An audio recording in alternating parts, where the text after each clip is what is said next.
പ്രിയപ്പെട്ട കുട്ടികളെ, ഇന്ന് നമ്മൾ 7th സ്റ്റാൻഡേർഡിലെ 12th ചാപ്റ്ററായ അൾജിബ്ര ബീജഗണിതം എന്ന പാഠമാണ് ഇന്ന് നമ്മൾ പരിചയപ്പെടുന്നത്. ഇതിൽ ഏകദേശം നിങ്ങൾ ഷോർട്ട് ഹാൻഡ് മാത്സിൽ അല്ലെങ്കിൽ കണക്കിൽ ചുരുക്കെഴുത്ത് എന്ന ചാപ്റ്ററിൽ ഇതിൽ കുറച്ച് ബേസിക് കാര്യങ്ങൾ നിങ്ങൾ പഠിച്ചിരുന്നു. അത് തന്നെ അതേ ചാപ്റ്റർ തന്നെയാണ്, കുറച്ചുകൂടി ഒരു എക്സ്റ്റെൻഡഡ് പോർഷൻ ഉണ്ടെന്ന് മാത്രമേ ഉള്ളൂ കേട്ടോ. നമുക്ക് നന്നായിട്ട് ഒന്ന് വിശദമായിട്ട് മനസ്സിലാക്കാം. ആദ്യമായിട്ട് നമുക്ക് അടുത്തടുത്ത് വരുന്ന എണ്ണസംഖ്യകളൊന്ന് കൂട്ടി നോക്കാം. അടുത്തടുത്ത് വരുന്ന എണ്ണസംഖ്യ തുടർച്ചയായ കോൺസിക്യൂട്ടീവ് നാച്ചുറൽ നമ്പേഴ്സിന് സമ്മൊന്ന് എടുത്തു നോക്കാം. 3 + 4 ഒരു 7 + 8 ഒരു 10 + 11 ദെൻ 22 + 23 ഒരു 100 + 101 തുടങ്ങിയ നമ്പർ. ഇതെല്ലാം തുടർച്ചയായ എണ്ണസംഖ്യകളാണല്ലോ. ഇവ സമ്മ് ചെയ്യുമ്പോൾ പ്രത്യേകത നമുക്ക് നോക്കാം. ഇവിടെ 1 + 2 എന്ന് വെച്ചാൽ ആൻസർ ഈസ് 3. ഞാൻ ഇതിനെ തന്നെ ഇങ്ങനെയും കൂടെ എഴുതുകയെന്ന് വിചാരിക്കുക. ഈ 1നെ തന്നെ 2 പ്രാവശ്യം എഴുതി. 1 + 1 + 1. ഈ 2 എന്ന് പറയുന്ന ഈ നമ്പറിനെ ഞാൻ എങ്ങനെയും കൂടെ മാറ്റി 1 + 1 എന്നാക്കി മാറ്റി. അപ്പോഴും ആൻസർ എന്ത് തന്നെയാണ്? 3. അടുത്തത് 4 3 7 ആണല്ലോ. ഞാൻ എന്ത് ചെയ്തു? 2 3 ആക്കി എഴുതി. 4നെ 3 + 1 എന്ന് എഴുതി. ഒരു ബ്രാക്കറ്റ് കൂടെ ഇടുന്നേ. ഈക്വൽ ടു എന്ത് വരും? ഞാൻ ഈ 3നെ ഇങ്ങനെയും കൂടെ മാറ്റി എഴുതി. 3 + 3 + 1 എന്ന് എഴുതി. എന്തെങ്കിലും കുഴപ്പമുണ്ടോ? ഇല്ലല്ലോ. അതായത് നമ്മൾ തൊട്ട് മുന്നത്തെ, അതായത് ചുരുക്കെഴുത്തിനകത്ത് മാത്സിലെ കണക്കിലെ ചുരുക്കെഴുത്തിനകത്ത് എന്ന് പാഠത്തിൽ എഴുതിയിരുന്നല്ലോ, x + y + z. ഇത് ഇങ്ങനെ ആഡ് ചെയ്യുന്നതും x + y + z ഇങ്ങനെ ആഡ് ചെയ്യുന്ന ഒന്ന് തന്നെയാണ്. അപ്പോൾ അതാ ഇങ്ങനെ ബ്രാക്കറ്റ് ഇട്ടാലും ഇങ്ങനെ ബ്രാക്കറ്റ് ഇട്ടാലും പ്രശ്നമില്ലല്ലോ. അപ്പോൾ ആ ഒരു ഐഡിയയിൽ ഞാനിങ്ങനെ എഴുതിയതാണ് കേട്ടോ. അപ്പം അതിൻ്റെ ആൻസർ എന്ന് പറയുന്നത് 3 3 6 1 7. ഓക്കെ. ദെൻ അടുത്തത് 7 + 8 15 വരും. അപ്പോൾ എന്ത് ചെയ്യുന്നു? ഞാൻ 7 + 8നെ എങ്ങനെ എഴുതുന്നു? 7 + 1. 7 7 14 + 1 എന്ത് വരുന്നു? 15. ഇനി ബ്രാക്കറ്റ് ഇടുന്നില്ല. ബ്രാക്കറ്റ് ഇടാതെ തന്നെ ഞാൻ പറഞ്ഞു പോവാമേ. 21 എന്ന് വരും. 21നെ നമുക്ക് വേണ്ട ബ്രാക്കറ്റ് ഇട്ട് പറഞ്ഞേക്കാം, എങ്കിലേ നിങ്ങൾക്കൊരു ഐഡിയ കിട്ടത്തുള്ളൂ. 11നെ 10 + 1 എന്ന് എഴുതുന്നു. എന്നിട്ട് ഈ 2 ബ്രാക്കറ്റ് ഒന്നിച്ചാക്കുന്നു. 10 10 21 21. അടുത്തത് 22 45 വരും. അപ്പോൾ നമ്മളിത് എങ്ങനെ ചെയ്യണം? 22 22 ഒന്നിച്ചാക്കി +1 that is equal to 45. Last one 100 + 101 201 ആണല്ലോ. അപ്പോൾ നമ്മൾ എന്ത് ചെയ്തു? 100 + 100 + 1. അപ്പോൾ 201 201. അപ്പോൾ ഇവിടെ ഒരു ജനറൽ ഫോർമാറ്റ് രൂപപ്പെട്ടു അല്ലേ. അതായത് ആദ്യത്തെ സംഖ്യയുടെ 2 മടങ്ങ്. ആദ്യത്തെ സംഖ്യ ആരാണെങ്കിലും അതിൻ്റെ 2 മടങ്ങ് എടുത്തിട്ട് അതിൻ്റെ കൂടെ 1 കൂട്ടുന്നതായിരിക്കും 2 തുടർച്ചയായ എണ്ണൽ സംഖ്യകളുടെ തുക. നോക്കുക, ആദ്യത്തെ സംഖ്യയുടെ 2 മടങ്ങ് 22 + 22 + 1. ഇത് ആദ്യത്തെ സംഖ്യയുടെ 2 മടങ്ങ് 100 + 100 + 1. അങ്ങനെയാണെങ്കിൽ ഇത് ഇക്വേഷൻ എഴുതാതെ നമുക്കൊന്ന് എഴുതി നോക്കാം. ഒരു 40 + 41 എഴുതണമെങ്കിൽ എന്ത് ചെയ്താൽ മതി? 2 × 40 + 1 ചെയ്താൽ മതിയല്ലോ, 81. അല്ലെങ്കിൽ 2 + 3 ചെയ്യണമെങ്കിൽ നമ്മൾ എന്ത് ചെയ്താൽ മതി? 2 × 2 + 1 that is equal to 5. ഒരു എക്സാമ്പിളൂടെ കാണിക്കാം. ഒരു 15 + 16 എന്നാണെങ്കിൽ ആദ്യത്തെ സംഖ്യയുടെ 2 മടങ്ങ്, അതായത് 2 × 15 + 1 അതായത് 31. അപ്പം ജനറലായിട്ട് നമുക്ക് എന്ത് പറയാം? ഒരു വേരിയബിൾ, ഒരു എക്സ്, ഒരു സംഖ്യ എക്സ് ആണ്. തൊട്ടടുത്ത സംഖ്യ x + 1 ആണ് അല്ലേ. ഒരു സംഖ്യ തൊട്ടടുത്ത സംഖ്യയും കൂടെ തമ്മിൽ കൂട്ടുന്നതിന് എന്ത് ചെയ്താൽ മതി? ഇവിടെ തന്നെ നോക്കിയോ, x + x എന്താ? 2x + 1. ആ ഓട്ടോമാറ്റിക്കലി ഇക്വേഷൻ വന്നുണ്ടോ? 2x + 1. ഏത് സംഖ്യയാണെങ്കിലും ഫസ്റ്റ് സംഖ്യയെ 2 കൊണ്ട് ഗുണിച്ചിട്ട് 1 കൂട്ടുന്നതിന് തുല്യമായിരിക്കും തുടർച്ചയായ 2 എണ്ണൽ സംഖ്യകളുടെ സം എന്ന് പറയുന്നത്. ക്ലിയർ അല്ലേ? ഇത്രേ ഉള്ളൂ. നമ്മൾ ജനറലായിട്ട് അതിനെ എക്സ് വേരിയബിളിലേക്ക് കൺവേർട്ട് ചെയ്ത് എഴുതിയാൽ മതിയാവും. ഓക്കെ. നമ്മൾ നോർമലി നമ്മൾ പറയുമ്പോൾ ഇതുണ്ട്, അത് സാധാരണ ഓർഡിനറി ലാംഗ്വേജിൽ എഴുതാൻ പറഞ്ഞാൽ ആ ഒരു കോൺസെപ്റ്റിനെ എങ്ങനെ എഴുതാം? The sum of 2 consecutive natural number is equal to the sum of twice the smaller number and 1. ചെറിയ നമ്പറിൻ്റെ 2 മടങ്ങ് എടുത്തിട്ട് അതിൻ്റെ കൂടെ ഒന്നുകൂടെ കൂട്ടുന്നതിന് തുല്യമായിരിക്കും 2 തുടർച്ചയായ എണ്ണൽ സംഖ്യകളുടെ സം എന്ന് പറയുന്നത്. ക്ലിയർ അല്ലേ? അടുത്തടുത്ത ഏത് 2 എണ്ണൽ സംഖ്യകൾ കൂട്ടിയാൽ കിട്ടുന്നതും അവയിലെ ചെറിയ സംഖ്യയുടെ 2 മടങ്ങിനോട് 1 കൂട്ടിയാൽ കിട്ടുന്നതും ഒരേ സംഖ്യയായിരിക്കും. അടുത്തടുത്ത 2 സംഖ്യകൾ തമ്മിൽ കൂട്ടി ഒരു ആൻസർ കിട്ടുന്നു. അതിൽ ചെറിയ സംഖ്യയുടെ ഇൻറ്റു 2 ചെയ്തിട്ട് +1 ചെയ്യുന്നത് സെയിം ആയിരിക്കും. ഇവിടെ ഒരു എക്സാമ്പിൾ തന്നെ കൊടുത്തിട്ടുണ്ട്. മുകളിൽ വലിയ നമ്പർ കണ്ടോ, 432 433 നമ്മൾ കൂട്ടുന്നതിന് എന്ത് ചെയ്താൽ മതി? 432 × 2 ചെയ്യുക. 432 × 2 ചെയ്തിട്ട് +1 ചെയ്താൽ മതിയോ? അതായിരിക്കും അതിൻ്റെ ആൻസറായിട്ട് വരുന്നത്. ഇനി ഇത് ഈ പറഞ്ഞത് ഓർഡിനറി ലാംഗ്വേജ്, സാധാരണ ഭാഷയിൽ എഴുതാനായിട്ട് ക്വസ്റ്റ്യൻ ചോദിക്കുമ്പോൾ ഇങ്ങനെ തന്നെ എഴുതണം. ഇനി ഇത് ആൾജിബ്രയ്ക്ക് ഫോം, ബീജഗണിത രീതിയിൽ എഴുതാൻ പറഞ്ഞാലോ? ബീജഗണിത രീതിയിൽ എഴുതാൻ പറഞ്ഞാൽ ഒരു സംഖ്യനെ x ആയിട്ട് എടുത്തു. ആ തൊട്ടടുത്ത എണ്ണൽ സംഖ്യ എന്ന് പറയുന്നത് x+1 ആണ്. അത് രണ്ടും കൂട്ടിയാൽ കിട്ടുന്ന സംഖ്യ എന്ന് പറയുന്നത് x+1. ഇവിടെ നിന്ന് തന്നെ നമുക്ക് എന്ത് ചെയ്യും? ബ്രാക്കറ്റ് പൊട്ടിക്കാം. അതായത് ബ്രാക്കറ്റ് പൊട്ടിച്ച് ഇവിടെ എഴുതുമ്പോൾ എന്ത് വരും?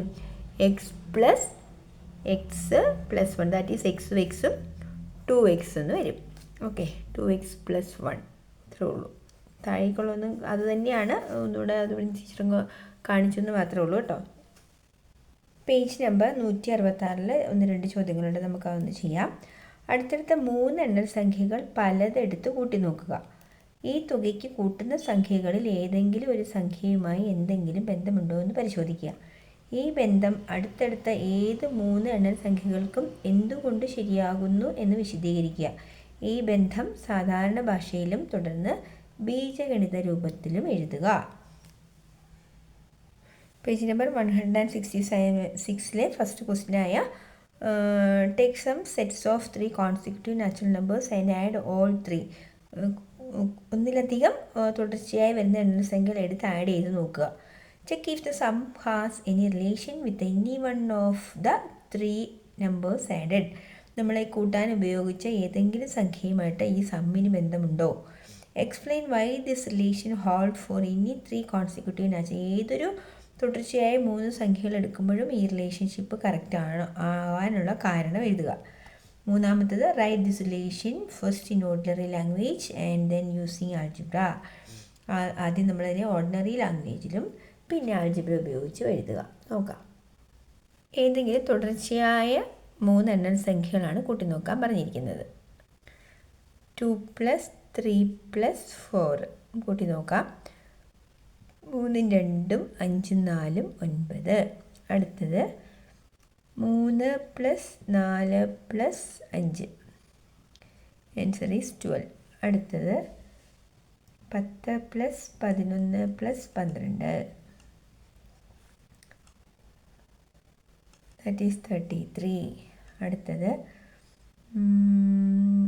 9 + 10 + 11, ആൻസർ ഈസ് 30.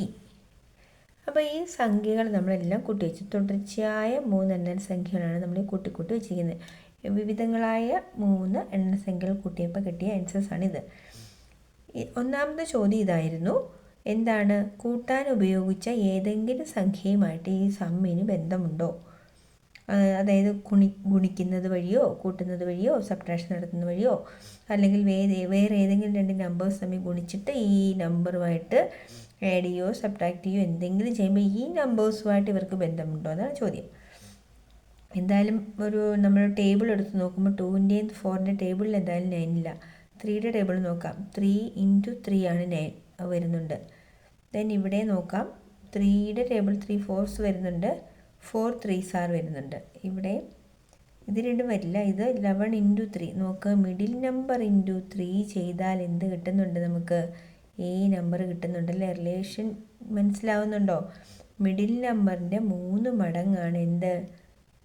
ഈ സം ഓഫ് ദീസ് നമ്പേഴ്സ് എന്ന് പറയുന്നത് അല്ലേ. ഏതൊരു നാച്ചുറൽ നമ്പറിൻ്റെയും സമ്മ് നമ്മൾ എടുക്കുമ്പോൾ ഏതൊരു നാച്ചുറൽ നമ്പറിൻ്റെയും തുടർച്ചയായ 3 പേരുടെ തുക എടുത്താൽ അതിന് ആൻസർ എന്ന് പറയുന്നത് മിഡിൽ നമ്പറിൻ്റെ 3 മടങ്ങായിരിക്കും. അതല്ലേ നമുക്ക് ഇതിൽ നിന്ന് കിട്ടിയ റിലേഷൻഷിപ്പ്. അപ്പം ബന്ധമുണ്ടോ എന്ന് ചോദിച്ചാൽ നമ്മളുടെ ഉത്തരം എന്താണ്? യെസ്, ബന്ധമുണ്ട്. യെസ് അഥവാ ഉണ്ട് എന്താണ് ബന്ധം? നമ്മളത് ഓപ്ഷൻ എയുടെ ഉത്തരം വിശാലമായിട്ട് തന്നെ എഴുതണം കേട്ടോ. ബന്ധമുണ്ട് എന്ന്. ഇനി എന്താണ് ആ ബന്ധം എന്ന് പറയാൻ പറഞ്ഞിട്ടുണ്ട്. എന്താണ് ബന്ധം?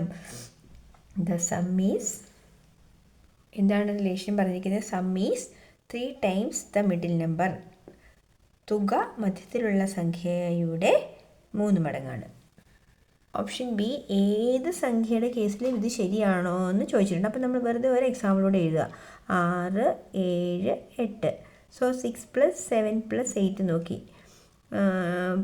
6, 7, 13, 8, 21. സോ ഇവിടെ നോക്കുക, ഇവിടെ നമ്മൾക്ക് ഇവിടുന്ന് മനസ്സിലായി 7ൻ്റെ 3 ടൈംസ് ആണ് 21 എന്നുള്ളത് മനസ്സിലായി. അപ്പം 21 ഈസ് 3 ടൈംസ് ഓഫ് 7, അല്ലെങ്കിൽ 21 7ൻ്റെ 3 മടങ്ങാണ്. എല്ലാ കേസിലും ഇത് ട്രൂ ആണല്ലേ. അപ്പോൾ നമ്മൾ എന്ത് ചെയ്യുക, ഒരു എണ്ണൽ സംഖ്യ എഴുതുന്നു, അതായത് അല്ല ഒരു ബീജഗണിത രൂപത്തിലേക്ക് കൺവേർട്ട് ചെയ്യാം. ഈ എക്സ്, നടുവിലുള്ള ആളിനെ എക്സ് എന്നും തൊട്ടപ്പുറത്തുള്ള ആളിനേക്കാൾ 1 കൂടുതലല്ലേ, അപ്പം ഇതിനെ x+1 എന്നും ഇതിനേക്കാൾ 1 കുറവല്ലേ, ദാറ്റ് ഈസ് x-1 എന്നും എഴുതുന്നു. ഇത് നമ്മൾ പ്ലസ് ചെയ്യുന്നു. എക്സ് പ്ലസ് എക്സ് എന്ത് വരും? 3x +1 -1 എന്താവും? ക്യാൻസലായിപ്പോൾ ആൻസർ ഈസ് 3x എന്ന് വരും. അപ്പോൾ ഏതൊരു നമ്പർ എടുത്താലും ആ നമ്പറിൻ്റെ മിഡിൽ നമ്പറാണ് നമ്മളിപ്പോൾ എക്സ് ആയിട്ട് മിഡിൽ നമ്പറിൻ്റെ 3 ടൈംസ് ആയിരിക്കും എന്ത്? സം എന്ന് പറയുന്നത്. അപ്പോൾ sum is equal to 3x. Okay. Option C, ഇതിനെ ഓർഡിനറി ലാംഗ്വേജിലും അൾജിബ്രൈക് ഫോമിൽ എഴുതുക, സാധാരണ ഭാഷയിലും ബീജഗണിത രൂപത്തിൽ എഴുതുക എന്ന് പറഞ്ഞിട്ടുണ്ട്. എഴുതാം. ഓപ്ഷൻ സിയുടെ ആൻസർ, ഏതൊരു തുടർച്ചയായ 3 എണ്ണൽ സംഖ്യകളുടെ തുകയും മധ്യത്തിലുള്ള സംഖ്യയുടെ 3 മടങ്ങിന് തുല്യമാണ്. Sum of any 3 consecutive natural number is thrice the middle number. ഏതൊരു 3 തുടർച്ചയായ സംഖ്യകളുടെ എണ്ണൽ സംഖ്യകളുടെ സം എടുത്താലും അത് നടുവിലുള്ള സംഖ്യയുടെ 3 മടങ്ങിന് തുല്യമായിരിക്കും. ഓക്കെ. അടുത്ത രണ്ടാമത്തെ ചോദ്യം. For some sets of 4 consecutive natural numbers, the sum of the first and the last and the sum of the middle two are shown separately below. തുടർച്ചയായ 4 കോൺസിക്യൂട്ടീവ് നാച്ചുറൽ നമ്പേഴ്സ് എടുത്തിട്ടുണ്ട്. അതിനകത്ത് ഫസ്റ്റും ലാസ്റ്റും കൂടി ആഡ് ചെയ്തു, മിഡിലിലെ 2 എണ്ണവും കൂടി ആഡ് ചെയ്ത് ഒരു list താഴെ കൊടുത്തിട്ടുണ്ട്. Explain Y such sums are equal for any 4 consecutive natural numbers. Second question, write the solution using algebra എന്ന് പറഞ്ഞിട്ടുണ്ട്. എന്തുകൊണ്ടാണ് ഇങ്ങനെ ആദ്യത്തേതും അവസാനത്തേതും കൂട്ടുന്ന ആൻസറും മിഡിലിലെ 2 പേരെ തമ്മിൽ കൂട്ടുന്ന ആൻസറും ഒരുപോലെ ആവുന്നത് എന്ന് ചോദിച്ചിട്ടുണ്ട്. എങ്കിൽ അതിൻ്റെ ആൾജിബ്രൈക്ക് ഫോമും കൂടി എഴുതുക, ബീജഗണിത രൂപവും കൂടി എഴുതുക. ഒരു ചോദ്യം നമുക്കിവിടെ നിന്ന് എഴുതി നോക്കാം. 1, 2, 3, 4 തുടർച്ചയായ 4 കോൺസിക്യൂട്ടീവ് നാച്ചുറൽ നമ്പേഴ്സ് നമ്മൾ എടുത്തു.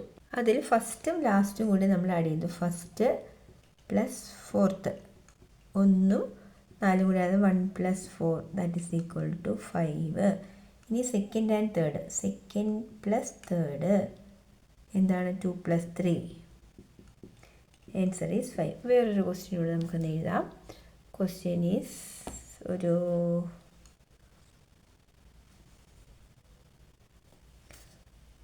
7 + 8 എടുക്കാം. 7 + 8 എന്നല്ല, 7, 8, 9, 10. അപ്പോൾ ഫസ്റ്റ് ആൻഡ് ലാസ്റ്റ് എടുക്കാം. ആദ്യം 7 + 10 that is equal to 17. 8 + 9 that is also 17. വേറൊരു എക്സാമ്പിൾ എടുക്കാം, കുറച്ച് വലുതെടുത്തേക്കാം. 100, 101, 102, 104. ഫസ്റ്റ് ആൻഡ് ലാസ്റ്റ് 100 + 104 അതായത് 204. അടുത്തത് 101 + 102. സോറി, നാലാമത്തെ 103 ആയിരുന്നല്ലോ. ഒരു മിനിറ്റ് ഒന്ന് വായിച്ചിട്ട് എഴുതാം. 103, 203. ഇനി 101 + 102, 203. അപ്പോൾ എല്ലാ കേസിലും ഫസ്റ്റും ലാസ്റ്റും സെക്കൻഡ് ആൻഡ് തേർഡും കൂടി ആഡ് ചെയ്താൽ ഒരേ ആൻസർ കിട്ടുന്നല്ലേ. ഇവിടെ എല്ലാം എന്താണ് ഒരേ ആൻസർ കിട്ടുന്നു. അപ്പോൾ ഇതിൻ്റെ റീസണാണ് നമ്മൾ നോക്കാൻ പോകുന്നത്. ഇവിടെ നമ്മൾ 4 കോൺസിക്യൂട്ടീവ് നാച്ചുറൽ നമ്പേഴ്സ്, ഒരാൾ എക്സ്, ഒരാൾ x+1, ദെൻ x+2, x+3 എന്ന് എടുത്തു എന്ന് വിചാരിക്കുക. അപ്പോൾ ഫസ്റ്റ് ആൻഡ് ലാസ്റ്റ് എടുത്തു അല്ലേ, ദാറ്റ് ഈസ് x+3. അപ്പോൾ ഇങ്ങനെ ആഡ് ചെയ്യുന്ന എക്സും കൂട്ടിയ 2x+3. അടുത്തത് സെക്കൻഡ് ആൻഡ് തേർഡ് എടുത്തു, ദാറ്റ് ഈസ് x+1 + x+2. അപ്പോൾ എന്താ എക്സും ആഡ് ചെയ്തു, 2x + 2 ആഡ് ചെയ്തു 3. കണ്ടത് രണ്ടും സെയിം. ഏതൊരു നാച്ചുറൽ നമ്പറിലും ഈ കണ്ടീഷൻ കറക്റ്റ് ആവത്തേ ഉള്ളൂ. ഓക്കെ, ഇത് ഓപ്ഷൻ ബിയുടെ ആൻസറായിട്ട് എഴുതിയാൽ മതി. അതായത് ആൾജിബ്രയ്ക്ക് ഫോമിൽ എഴുതുക എന്നാണല്ലോ പറയുന്നത്. ഫുള്ളായിട്ട് നമ്മൾ ആൾജിബ്രയ്ക്ക് ഫോമിൽ എഴുതി. അപ്പോൾ ഓപ്ഷൻ ബിയുടെ ആൻസറായിട്ട് നമ്മളിതിനെ എങ്ങനെ എഴുതണം?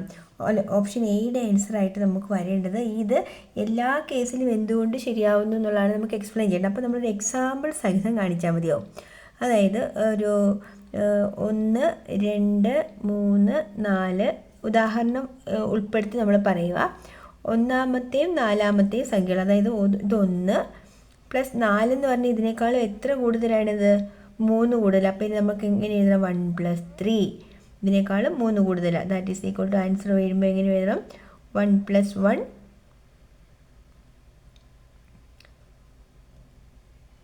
ഈ ഒന്നാമത്തെ സംഖ്യേനേക്കാളും 3 കൂടുതലാണ് ഇത് വരുന്നത്. അപ്പോൾ ഇത് നമ്മൾ എഴുതേണ്ടത്, ഇത് 1 + 1 2 പ്രാവശ്യം നമ്മൾ ആഡ് ചെയ്ത്, അപ്പോൾ 2 × 1 + 3.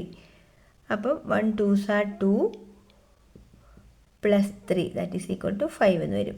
ഈ സെക്കൻഡ് കേസോ ഈ 2 എന്ന് പറയുന്ന ആദ്യത്തെ സംഖ്യകൾ എത്ര കൂടുതലാണ്? 1 കൂടുതൽ. അപ്പോൾ 1 + 1 പ്ലസ് ഇവിടെയോ ആദ്യത്തെ സംഖ്യകൾ എത്ര കൂടുതലാണ്? ഇത് 2 കൂടുതലാണ്. 1 + 2. അപ്പോൾ ഇവിടെ ഈ 1 എന്ന് പറയുന്നത് എത്ര പ്രാവശ്യം ഉണ്ടായിരുന്നു?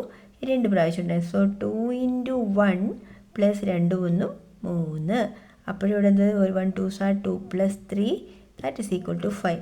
ഇങ്ങനെയൊന്നും എഴുതണമെന്നൊന്നുമില്ല കേട്ടോ. നമ്മൾ ഈ ബീജഗണിത രൂപത്തിൽ മനസ്സിലായത് അങ്ങ് എഴുതി വെച്ചാൽ മതി. വേറെ പ്രശ്നങ്ങളൊന്നുമില്ല.